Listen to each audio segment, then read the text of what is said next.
What's the point of a doorbell if you never ring it? What's the point of a shoe rack if you never put your shoes there? What's the point of a remote control if you never use it? Well, same question about dogs.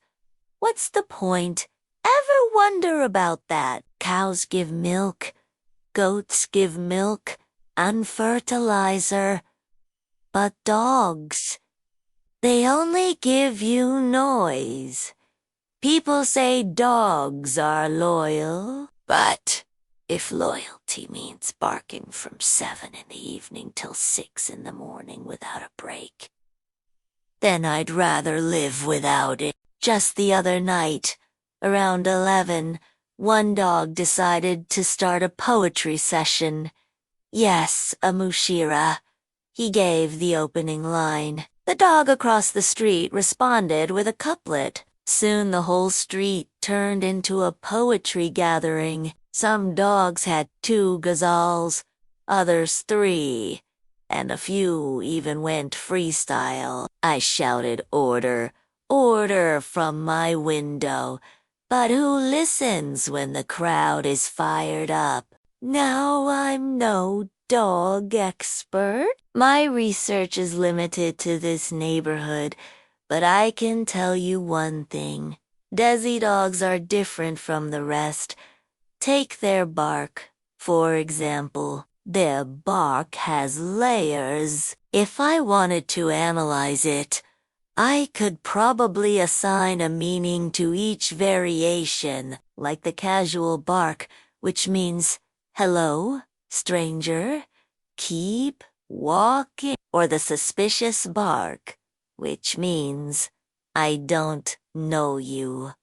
Are you a spy? Or the angry bark, which means leave me alone, human. I'm busy catching rats. Then there's the territorial bark, which means this fire hydrant belongs to me. And finally, the poetic bark. This one needs an explanation. Let me try. Imagine a stray dog lifting his leg to pee. As he turns around, he sees another dog approaching his spot. Naturally, he doesn't want the other dog to pee there, so he gives a loud bark, the kind that freezes you to the spot. If you're a foreigner, you might call that a warning or a threat, but we know better.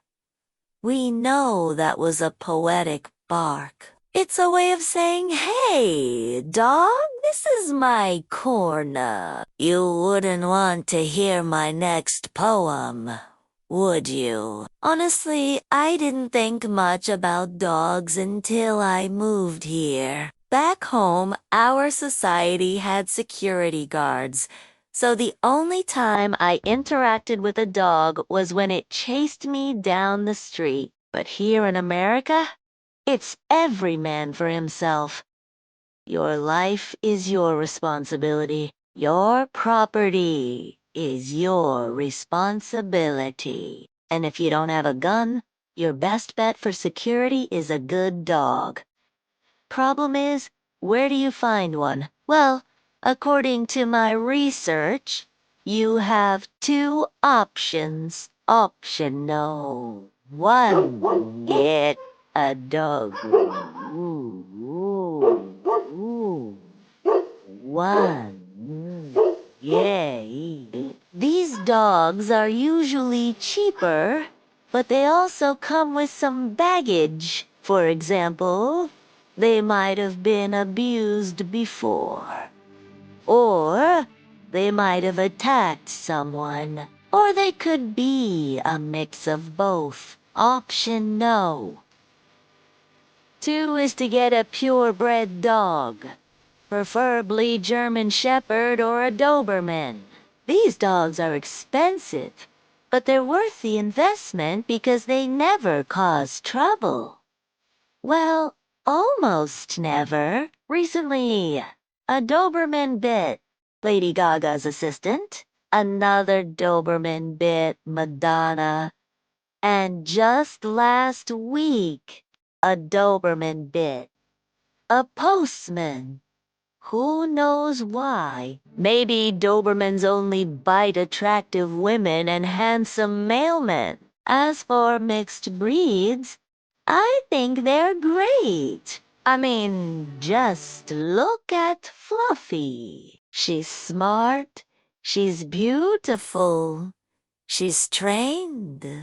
Oh, and she's a certified therapy dog. Speaking of training, a lot of people assume that most American dogs are well trained, but that's not true. Most dogs here are disasters waiting to happen.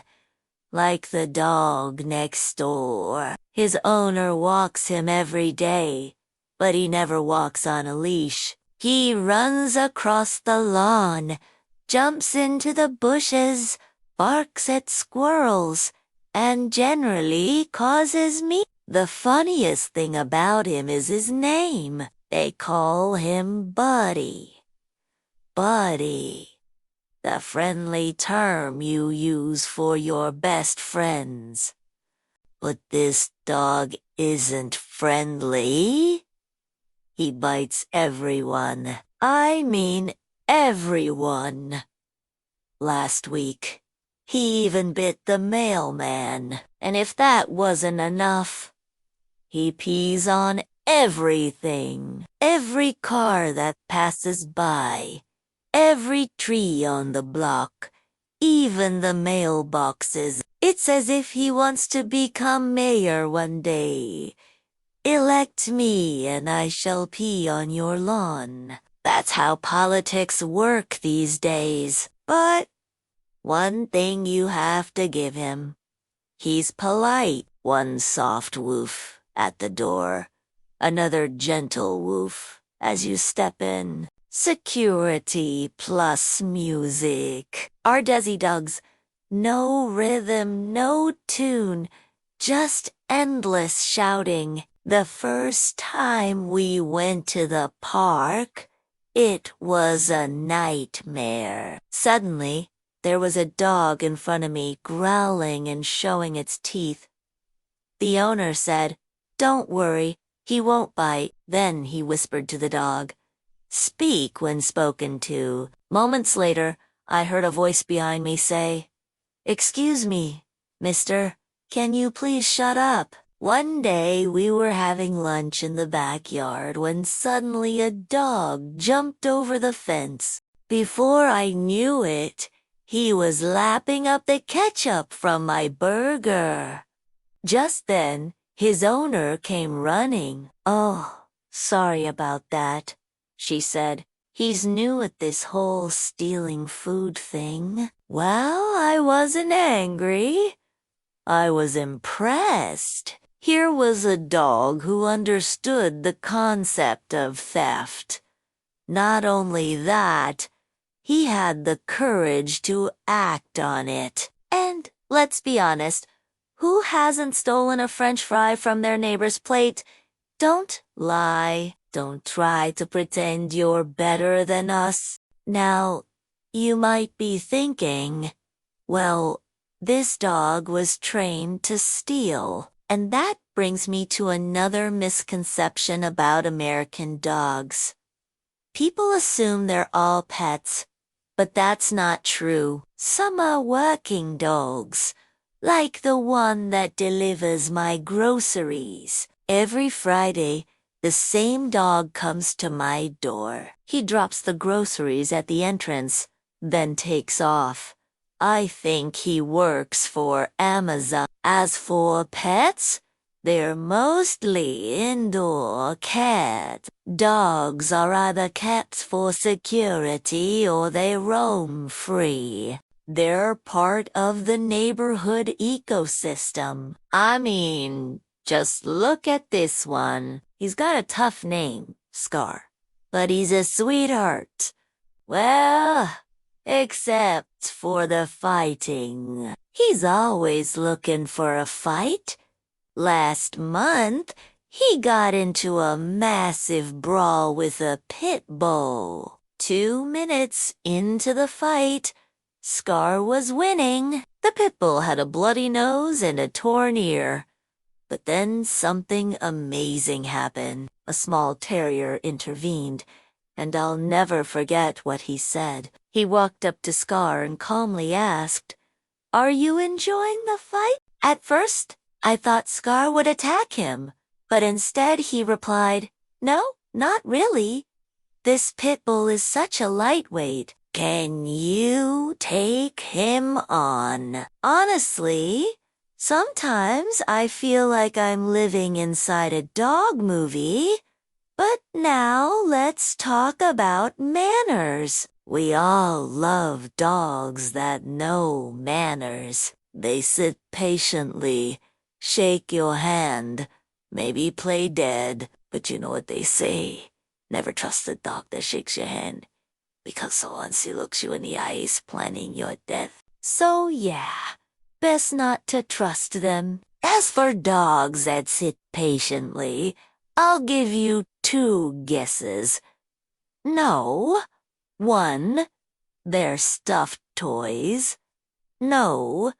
2, they're getting ready to attack. And then you have dogs that play dead. If I saw one of them, I'd check for a pulse. Maybe turn them over to see if they need CPR. But what's the point of all this caution? Well, it's simple. Dogs are unpredictable. You never know when they'll bite. You never know when they'll run away. You never know when they'll bring you the newspaper or chew up your homework. When my son was young, he brought home a science project from school.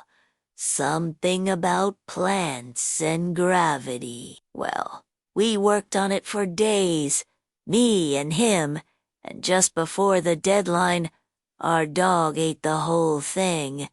So yes, dogs may be loyal, but when they're hosting nightly poetry slams, blocking roads with philosophy lessons and scaring people into the wrong prayer, you really have to ask, what's the point of dogs? Well, we found out the hard way. The point of dogs is laughter. And if they ever learn some manners, we may even consider keeping one. Thank you for watching. To keep up with our latest videos, subscribe to our channel.